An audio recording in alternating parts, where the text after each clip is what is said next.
My love of travel started fairly early. I loved going on our annual holidays from Johannesburg to the South Coast with my mother driving, my sister and I together in a variety of cars which used to break down fairly regularly, and we'd spend the night in Newcastle, usually halfway there. But my first car was important to me because I had worked in Rhodesia for a year after leaving school and saved a bit of money. And when I started university at Wits, I wanted to buy a small car, which I had seen for £100. It was a 1936 Morris Minor. And my mother was bitterly against this. She said, I'm far too young. I was just starting university. I did not need a car. Anyway, what I did was I went and bought the car, and I left it overnight with a friend of mine, Guido. And I came back and confessed to my mother, fait accompli. I said, Mum, I know you're not going to like it, but I did buy that car. She got very, very, very cross. And so what I did was to say to her, well, listen, Mum, I'll do anything you ask, but I'm going to keep that car. Quick as a flash, she pointed her finger at me. She said, you will give up smoking. A wonderful service that car gave me, because I never touched a cigarette again. I mean, much later in life, I puffed away at a pipe, but I never had a cigarette. Wonderful. So that was the first car. One of my great friends who was doing mining engineering, he was older than most of us, and he worked rather like your husband with cars and fixing them and so on. And he had this old black terraplane, which he said would suit me now, and I could progress from the old Morris, you know, to a bigger car.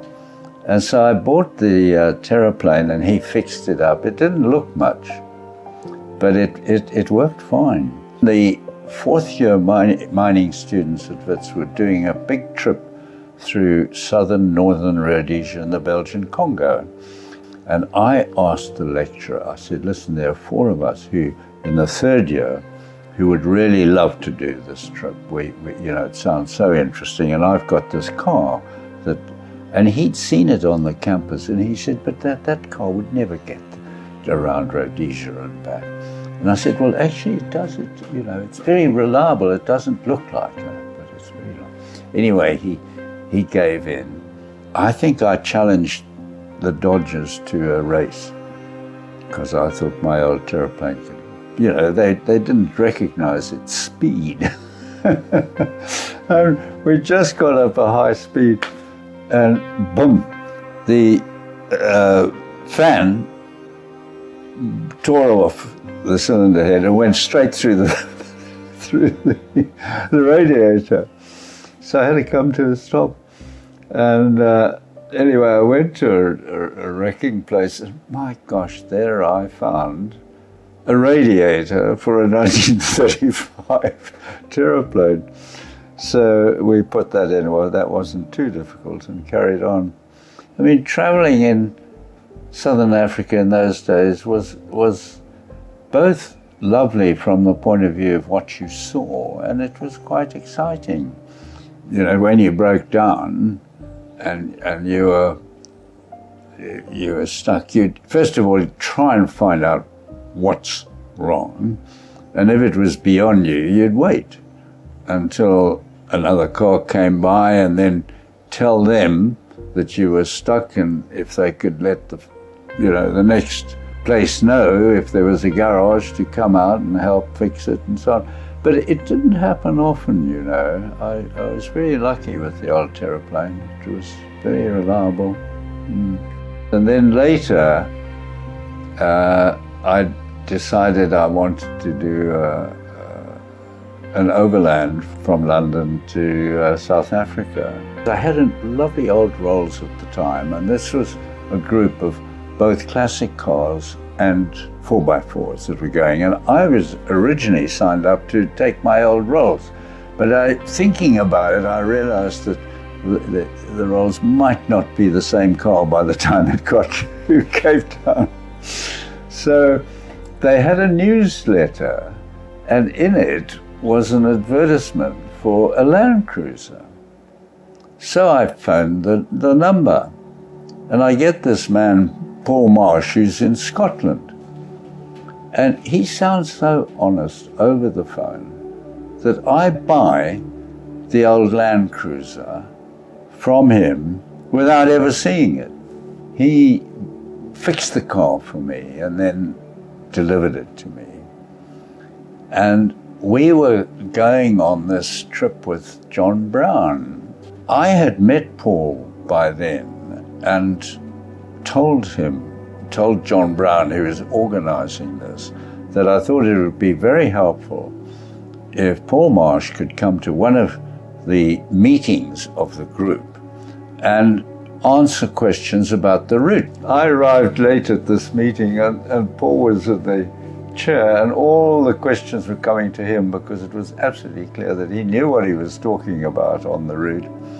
And as a result of that, John Brown, who organized the trip, decided to hire him as a mechanic for the trip. That was the start of our friendship, which has lasted so well all these years. I love traveling with Paul because he had, like me, an interest in what we were going through, who was there, what were they up to, and also the scenery. And I think we both have a love for very, very large mountains and other stuff as well. But we were just very good traveling mates, and I would try and advise anyone who wanted to travel to distant parts and sometimes mildly dangerous parts to think very carefully about who you're going to do it with.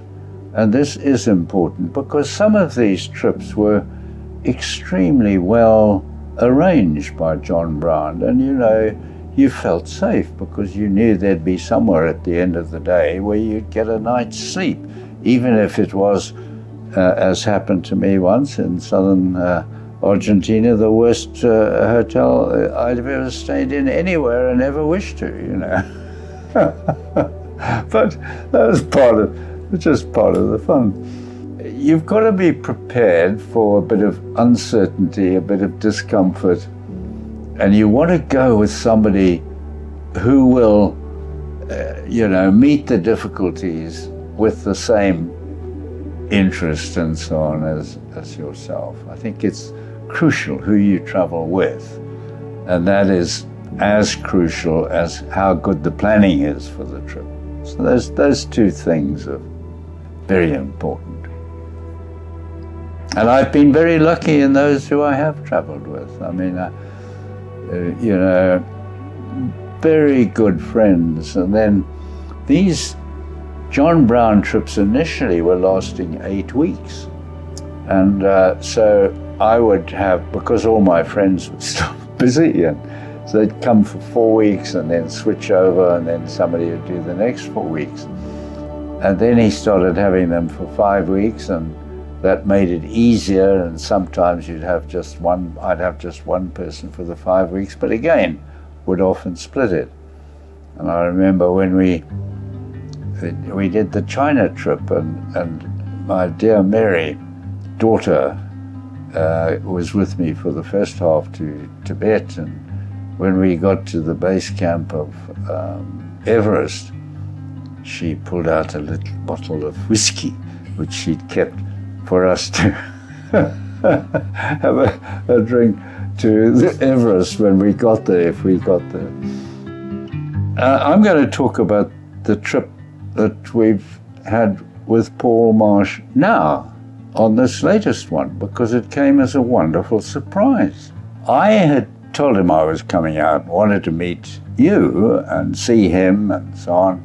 And I was staying with my cousins in Natal, and I get this email saying that he's coming to fetch me out of the blue.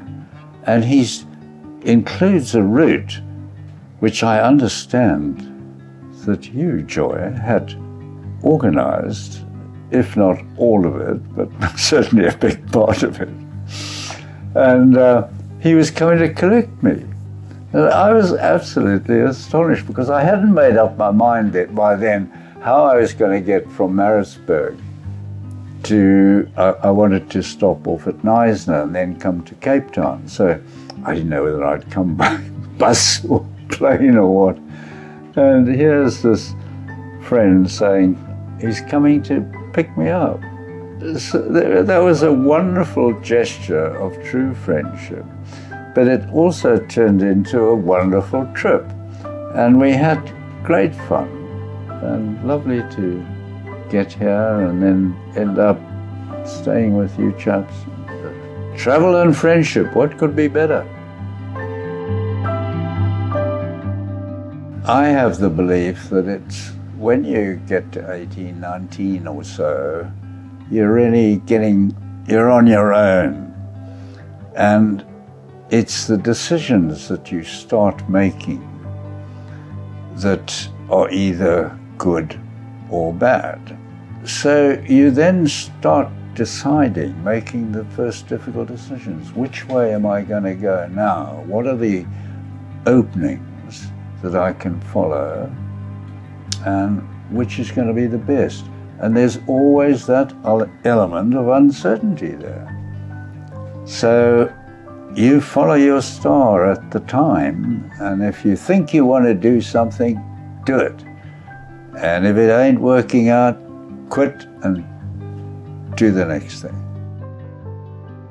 Thank you so much for joining us on our journey, sharing our films and following us. And if you would like to see more, please click on the link below, and we'd love you to contribute through Patreon.